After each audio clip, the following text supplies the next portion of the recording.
नमस्कार। तर म्हणजे आज आपण आपल्या कन्येच्या विवाहाकरता इथे जमलेलो आहोत आणि आपण सर्व आता विवाहविधी सुरू करूया। प्रथम आपण आचमन करायचे आहे। करा। तीनदा पाणी हातात घ्यायचे आणि मग चौथ्यांदा पाणी सोडायचे। म्हणा ओम केशवाय नमः, ओम नारायणाय नमः, ओम माधवाय नमः, ओम गोविंदाय नमः। आता सोडा ते पाणी हातातनं।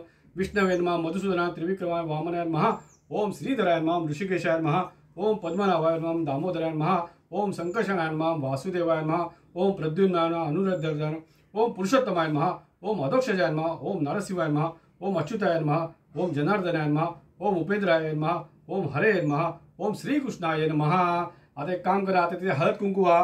हे गणपती आहे, त्या गणपती हळद कुंकू व्हा। हा म्हणा प्रणम्य श्रीसा देवं गौरीपुत्र विनायकं भक्तावासस्परि नित्यं आयु कामार्थ सिद्धये प्रथम वक्रतुंडं च एकदन्तं द्वितीयं कर। आता याला इकडे व्हा, हळद कुंकू व्हा। ताई तुम्ही पण इथे हळद कुंकू वाहून घ्या। आणि म्हणा आता तुम्ही ओम वक्रतुंड महाकाय सूर्यकोटी समप्रभ निर्विघ्नं कुर्मे देव सर्व कार्येषु सर्वदा। आता आपल्या लेकीचं आपण आता पाणी ग्रहण आणि बाकी सगळे विधी उरकून घेऊया। तुम्ही मुलाकडच्यानी तुम्ही ते सुरुवात करा, तिथे हळद कुंकू वाहून घ्या आणि आपण आता या विवाह विधीला आपण आता सुरुवात करूया। धन्यवाद।